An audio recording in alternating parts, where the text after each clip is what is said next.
So ngayon magpakain ako kay Yoshi. Ayan. Yosh. O, di ba electric fan yan? Pa-electric fan pa yan eh. Kasi mahal na aso yan. 20,000 yan. Tsaka kamote lang din kinakain niya guys.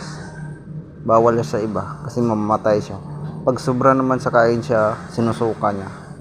Tapos naka ano pa yan, electric fan.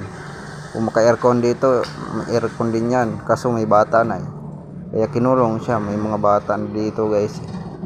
Ayan, binalatan na natin.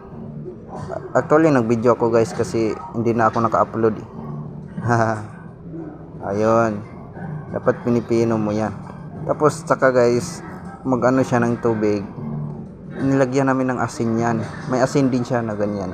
Ganyan. Ayan, pang-aso din yan. Pang-aso, tsaka puso. Ito na. Ayan.